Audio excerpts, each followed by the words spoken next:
Eh, kali ini saya mencoba melanjutkan materi statika tentang dasar analisanya, ya, analisa perhitungan terhadap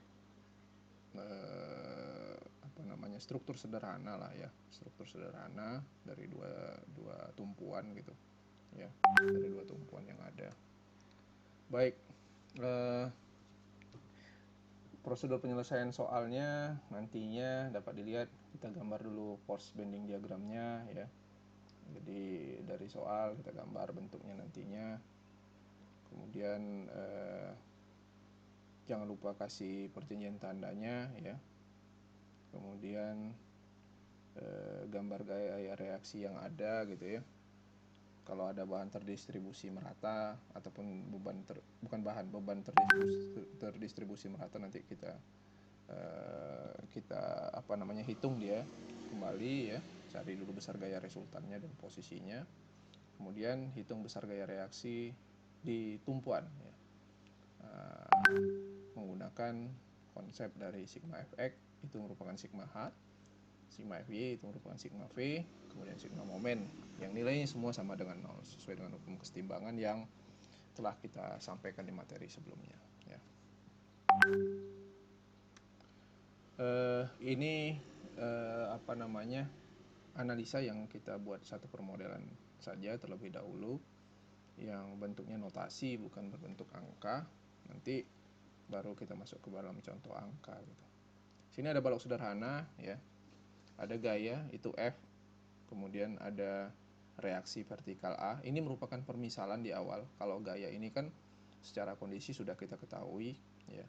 Ada aksi ya, ini aksi, berarti di sini ada reaksi. Yang aksi ini kita sudah ketahui ya, dalam bentuk visualnya kemana arah datangnya gitu kan.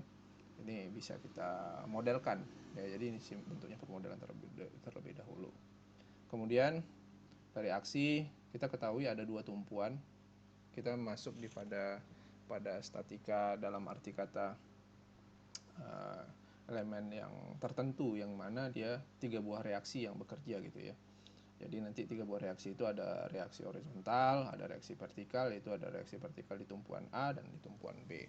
Yang penting ada 3 nilai yang nantinya yang akan kita cari. Lebih di 3 nilai ya, lebih 3 nilai yang kita cari itu maka menjadi statis tertentu ya. Jadi statis tertentu satu menjadi statis tertentu yang kedua. Statis tertentu nanti kita lihat lagi contohnya ya. Ini masih di statis tertentu, di mana wajib di reaksi, hasil reaksinya itu kecil sama dengan 3 lah, lebih kurang seperti itu. Jadi 3 masih kita, jadi ada horizontal, vertikal, dan vertikal seperti itu. Oke, baik. Dari tumpuan ini ada sendi ya, ini simbol dari sendi ya, simbol dari sendi yang saya permisalkan, dan ini ada simbol dari roll ya, ini simbol dari roll. Boleh seperti ini, nanti ada lagi bentuk roll yang coba saya gambarkan permodelannya ya. Baik, ini ada aksi tadi yang saya sampaikan itu F, kemudian dari tumpuan ke tumpuan itu L, yaitu dari tumpuan A ke F itu A nilainya A kecil, dari tumpuan B ke F itu B kecil. Jadi RVA ke RVB itu L ya. Kemudian nantinya ada reaksi horizontal. Reaksi horizontal ada reaksi vertikal, reaksi vertikal. Berarti kita udah ketahui bahwa di sendi kemarin ceritanya kan ada 2 nilai yang akan kita ketahui ya. Berarti ada horizontal 1 dan vertikal. Sedangkan di roll ada 1 nilai yang akan kita ketahui, yaitu nilai reaksi vertikalnya saja. Horizontal tidak ada, momen tidak ada. Begitu juga di sendi, momen tidak ada keluar ya. Baik, dari konsep ini langsung kita akan cari dalam bentuk perhitungan mencari sigma fx ya. Nah, dalam perhitungan sigma fx ini pun kita memisalkan sigma fx nanti yang keluar itu sigma horizontal ya. Jadi dari sumbu x itu kan biasanya kondisinya horizontal. Itu nilai sigma fx sama dengan sigma h sama dengan 0. Maka yang akan kita cari itu RHA. Ya, ini RHA. RHA ini bentuk panahnya ya, dari asumsi yang ada boleh keluar dari tumpuan, boleh menuju tumpuan gitu ya. Jadi kita boleh memisalkan ini. Yang penting kita mempunyai asumsi yang harusnya tidak berubah gitu ya. Jadi dia dalam arti kata kalau misalnya keluar tumpuan kita anggap negatif, maka menuju tumpuan kita anggap dia positif gitu ya. Jadi kita yang akan memisalkan ini juga. Begitu juga dengan panah di reaksi vertikal, baik itu A maupun B. Ini nanti di vertikal A ya, di vertikal A itu panahnya ke atas, B ke atas. Bisa juga kita buat A ke bawah, B ke bawah, bisa juga kita buat A ke atas, B ke bawah. Boleh. Ini semuanya asumsi. Nanti kita lihat di mana hasilnya. Tetap harus kontrol kita di sigma vertikalnya harus sama dengan 0 ya. Baik. Jadi sigma fx sama dengan sigma h sama dengan 0, maka reaksi yang bekerja itu reaksi horizontal A sama dengan 0. Tidak ada aksi di sini ya. Kalau kita lihat kemarin kecenderungan dalam pembuatan sudut ya, jatuhnya sudut itu kan kalau seperti ini kan 90 derajat ya. Berarti kita gunakan f cos 90. Kalau berarti f cos 90 untuk horizontal, maka cos 90 kan 0. Berarti f dikalikan cos 90 berarti hasilnya sama dengan 0. Maka tidak ada aksi yang terjadi di horizontal ya kan. Seperti itu. Baik, kemudian di sigma FY itu nanti yang berlaku sigma vertikal ya. Sigma vertikal ya, di sigma FY itu sigma vertikal sama dengan 0. Berarti kita membuat asumsi bahwa tadi yang jatuh kalau ini mengasumsikan yang jatuh ke bawah gayanya, ini panahnya arahnya ke bawah itu negatif. Berarti yang vertikalnya yang arahnya menuju ke atas itu positif ya. Dimisalkan berarti kita harus konsisten ya, harus konsisten dengan kondisi permisalan kita gitu. Makanya di sini karena tadi arah panah vertikal ini ke atas, RVA-nya positif, RVB-nya positif, F-nya negatif. Ini dia. Jadi kita misalkan tadi ya, berarti F-nya ini jatuh ke bawah posisinya maka akan negatif, vertikal ini yang ini karena panahnya ke atas maka positif. Nah, ini dia. Ini nanti sebagai penentu mendapatkan nilai RVB dan RVA apakah sudah tepat melalui perhitungan sigma momen ya, melalui perhitungan sigma momen. Oke, baik. Untuk mendapatkan berapa hasil dari reaksi vertikal A dan berapa dari hasil reaksi vertikal B, itu kita gunakan sigma momen. Sigma momen dalam konsepnya yaitu kumpulan dari gaya-gaya yang tegak lurus bidang ya. Bidang kerja kita kan yang ini nih. Dari tumpuan A ke B, ini tumpuannya bidangnya, maka gaya tegak lurus bidang yang ada yaitu RVA, RVB dan F gitu ya. Gaya tegak lurus bidang. H tidak masuk karena dia sejajar bidang ya. Kalau nanti dia dalam bentukan sudut, maka kita harus mengolah sudut ya, mengolah sudut. Nah, tergantung jatuhnya sudut, dominannya sudut kemana, maka kita gunakan konsep kalau dia dominan sudut, pembentuk sudutnya menuju ke bentang ini, maka dia akan menjadi nilai cos dan yang vertikalnya akan menjadi nilai sin gitu ya. Itu kondisinya. Baik. Di sigma momen A, jadi rumus dari momen itu kan gaya tegak lurus bidang dikalikan jaraknya terhadap tumpuan yang mana. Kita bekerja di mana ya. Nah, jadi seperti ini. Sigma momen A berarti kita bekerja di tumpuan A. Semua bidang-bidang itu kita alihkan ke tumpuan A. Ya, semua bukan bidang-bidang, semua reaksi-reaksi dan aksi yang bekerja itu kita alihkan ke tumpuan A. Oke, baik. Dikalikan terhadap jarak. Ya, kita kalikan terhadap jarak gitu. Baik, di sini sigma momen A sama dengan 0. Berarti yang bekerja itu saya ambil dari RVB dulu ya. Nah, permisalan lagi ya, permisalan yang kita ambil, gaya yang bergerak searah dengan jarum jam ya, baik itu aksi dan reaksi bentuknya searah jarum jam menuju tumpuan untuk sigma momen, maka itu nilainya positif. Dan sebaliknya, kalau dia berlawanan arah menuju tumpuannya, itu berarti nilainya negatif ya. Baik. Dari sigma momen A sama dengan 0, F kali A dikurang RVB kali L. Di sini dapat kita lihat F, ini F, menuju tumpuan A. Ya, perputarannya kan begini nih. Ya, saya ambil nih. Ya, ambil pen, mohon maaf. Nah, ini kan F. F kan perputaran begini nih. Nih. Tuh. Ya, berarti dia searah jarum jam. Berarti kalau di searah jarum jam, maka nilainya positif. Ini positif. Ini gaya tegak lurus bidangnya. Jaraknya ke tumpuan A, ya jarak ke tumpuan A nilainya nih. Ya, nilainya A. Maka F dikalikan A. Baik, kemudian apa lagi? Dari tumpuan A kita bergerak jumpa F, kemudian yang gaya tegak lurus bidang setelah itu ada RVB. RVB itu menuju ke tumpuan A. Ini kan arahnya panahnya ke atas. Tentu perputarannya begini ya, yang dominannya. Oke, ini dia. Nah, nih.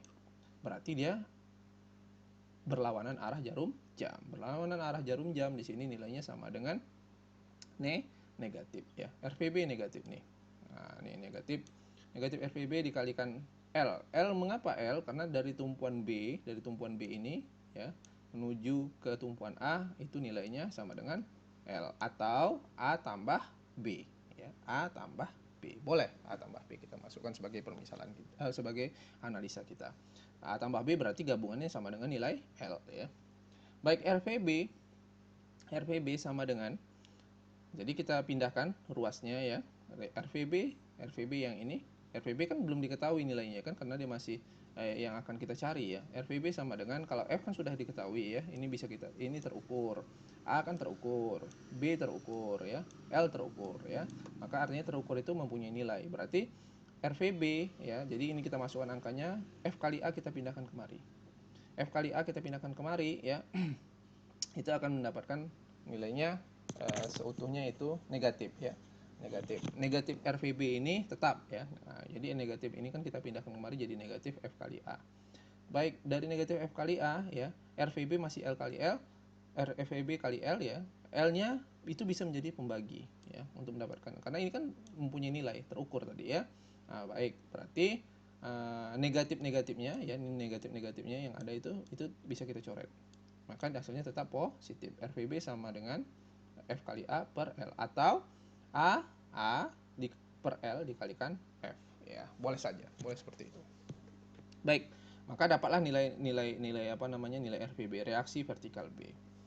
Baik, dari reaksi vertikal B setelah kita dapatkan, maka kita harus mencari reaksi vertikal A. Untuk mendapatkan reaksi vertikal A ya, ini kita bekerja di tumpuan B. Berarti sigma momen B ya.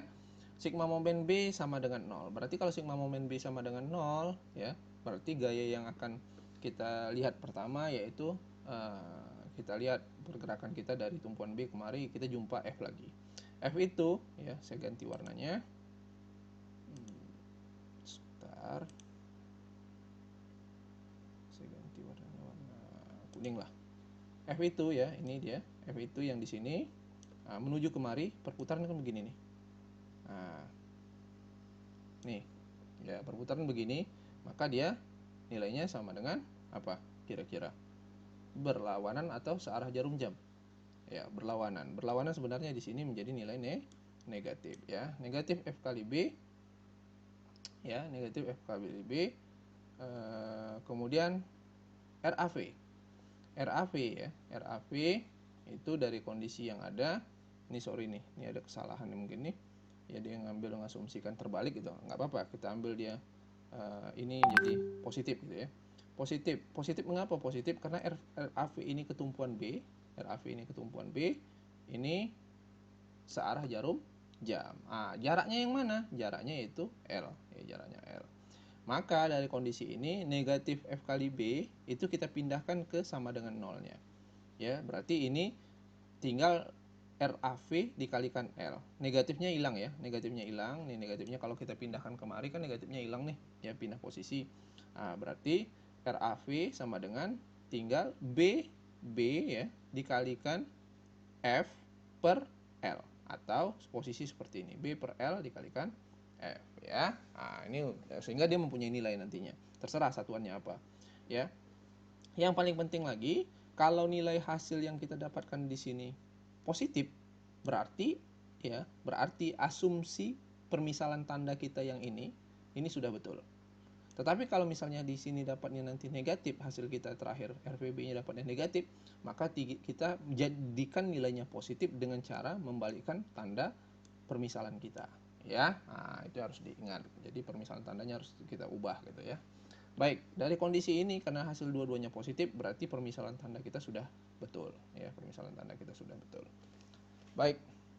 Kemudian untuk mengetahui bahwa apakah RAV dan RVB kita RVB dan RVA kita tadi, ataupun ya bisa menyebutnya RAV, reaksi A vertikal, atau reaksi vertikal di A, nggak masalah ya. Jadi kita aja yang membuat analisanya, nggak masalah tuh ya. Mohon maaf tadi mungkin ada yang terbalik di RAV ataupun RVA saya bilang. Jadi RVB dan RVA-nya ini untuk melihat apakah sudah betul nilai yang kita dapatkan ya, itu kita kontrol melalui sigma vertikal ya. Kita kontrol melalui sigma vertikal. Ini dia sigma vertikalnya.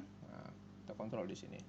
Yang namanya sigma vertikal tadi saya sampaikan, yaitu semua gaya-gaya yang ada itu kita kumpulkan yang menuju vertikal. Vertikal itu bisa arahnya ke atas gitu ya, bisa arahnya ke bawah ya. Nah, baik.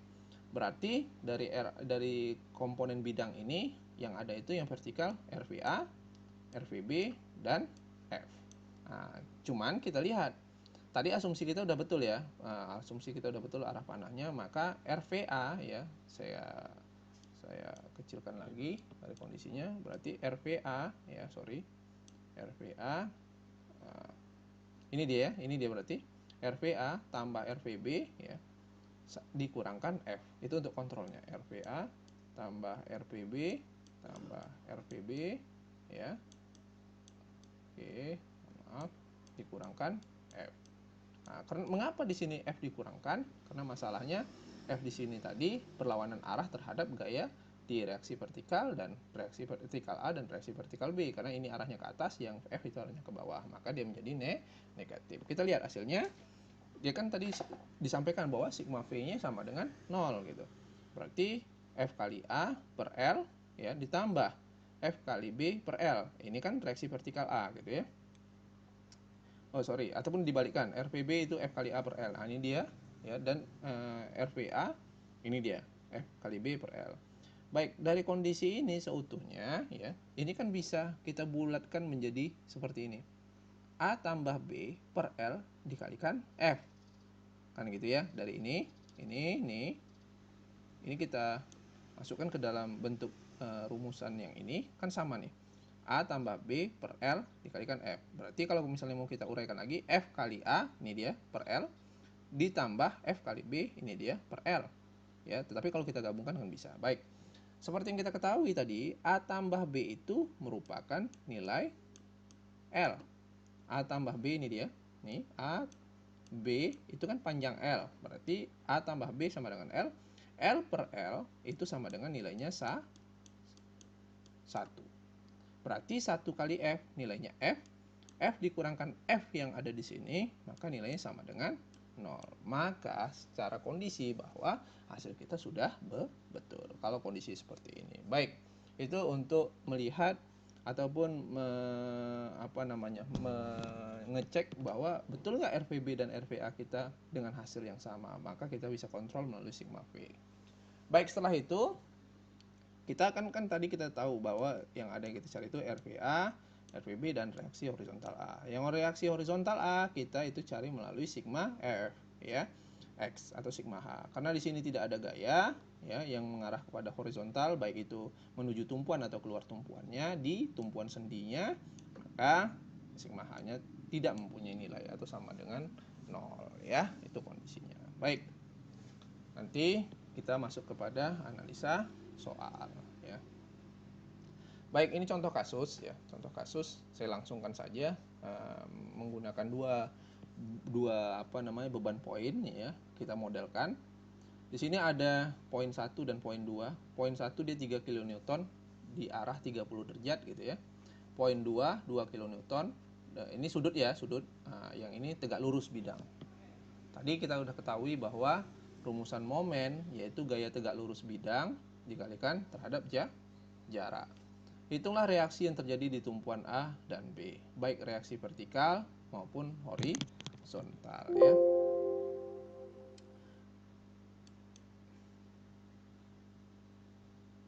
Saya discard dulu, maaf.